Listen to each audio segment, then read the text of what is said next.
Welcome sa Panlasang Pinoy! Ako po si Vanjo Merano. Magluto naman tayo ng ginataang betsuelas at lagyan natin ng konting pork at spinach.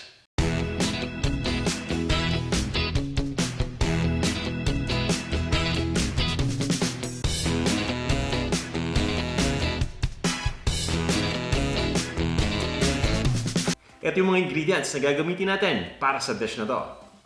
Bitsuelas o long green beans, spinach, pork, gagamit din tayo ng gata o coconut milk, ng bagoong alamang. Ito naman yung sili, Thai chili ang gamit ko. Luya, kailangan din natin ng sibuyas. Ito yung pulang sibuyas na hiniwa lang natin ng maliliit na peraso. At ng bawang. Bukod sa mga to, kailangan natin ng mantika at ng ground black pepper. At nilagay ko na rin dito yung kompletong listahan ng mga ingredients, kasama yung sukat ng bawat isa.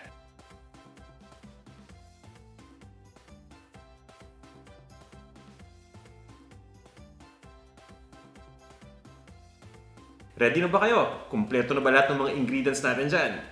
Kung ganon, tara, umpisa na natin ang pagluluto. Magpapainit lang tayo ng mantika dito sa isang cooking pot. At once na mainit na yung mantika, ilagay natin kaagad dito yung sibuyas. Ito yung una nating igigisa. Wala tayong preference pagdating sa kulay ng sibuyas.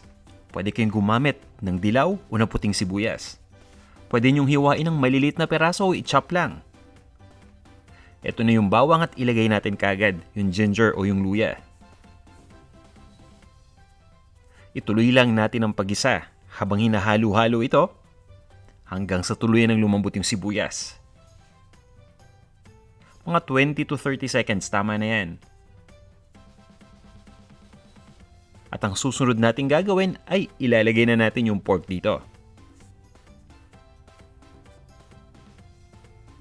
Ito yung gusto nating mangyari. Tama-tama lang yung pagkalambot ng sibuyas at medyo unti-unti na nagbabrown yung bawang. Ilalagay ko na yung pork. At para mabilis maluto yung pork, hiniwa ko lang ito ng maliliit at maninipis na peraso. Ang cut ng pork na gamit ko ay liempo. Pero wala namang kaso kahit hindi liempo ang gamitin ninyo as long as laman yan. Ang importante para mabilis maluto. Nahiwa natin ito ng maninipis at maliliit lang yung pagkakahiwa. Igisa lang natin ito hanggang sa mag-light brown na yung kulay ng outer part. Maglalagay lang tayo ng gata. Ang gamit kong gata ay yung delata, pero syempre mas maganda kapag sariwang gata ang gagamitin. Depende yan sa availability. Kung nasa Pilipinas kayo o nasa isang tropical na location o kahit saan man, basta may available na fresh na coconut milk, syempre dun tayo. Haluin lang natin at pabayaan lang natin na kumulo yung gata. Para mapabilis ang pagpapakulo, takpan lang natin itong ating cooking pot.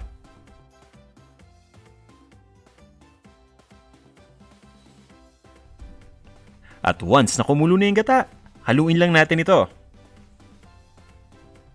Maganda na hinahalo natin itong gata once in a while para maiwasan nating mag-form yung mga lumps o maiwasan natin itong magbuo-buo. Maglalagay din ako dito ng sili. Ito yung Thai chili. Pwede tayong gumamit ng siling labuyo dahil mas maanghang yon. Para sa akin, mas okay yung siling labuyo. Tatakpan ko lang itong ating lutuan. At itutuloy ko lang ang pagluto between low to medium heat ng 15 minutes. At makalipas ang 15 minutes, mapapansin niyo, no? Itong ating gata ay naging malapot na dahil nag-evaporate na yung konting liquid. At sa puntong ito, yung pork malambot na rin. Maglalagay lang ako dito ng bagoong alamang. Ito yung magpapalasa sa ating dish. Kung wala kayong bagong alamang o kung ayaw ninyo ng bagong alamang, pwede kayong gumamit ng patis para sa recipe na to. Yun yung ating alternative ingredient sa bagoong. Haluin lang natin. Ituloy lang natin ang pagluto ng 3 hanggang 5 minuto. Ang kagandahan dito sa dish na to, bukod sa masarap na, napakadali lang lutuin at mabilis pa. Kagaya ngayon, ilalagay na natin yung mga gulay. Umpisa natin sa bitsuelas o sa long green beans. Simple lang ang preparation dito. Yung long green bean ay hiniwa ko lang diagonally ng maninipis na peraso.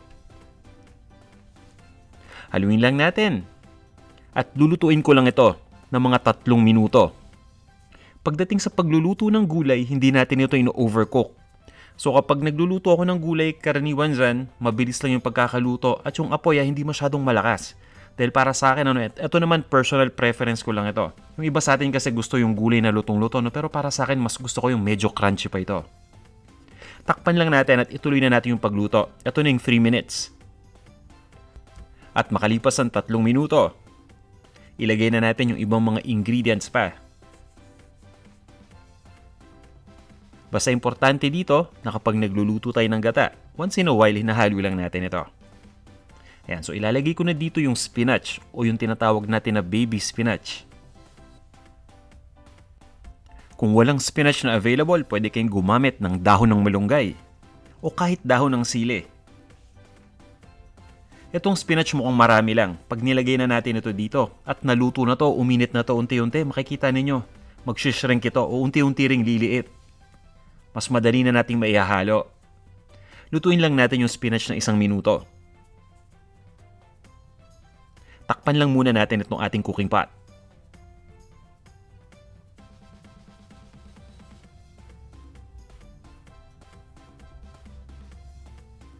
Ayan, at halos ready na tayo.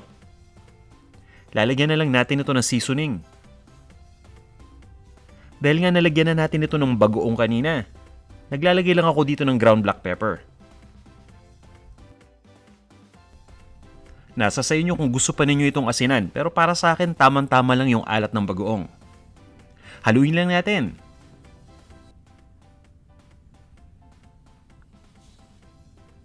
At yan, ready na to.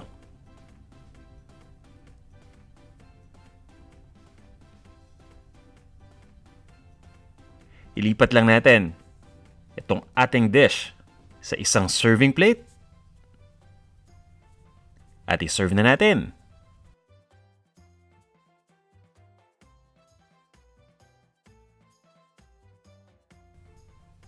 Ito na ang ating ginataang bitsuelas.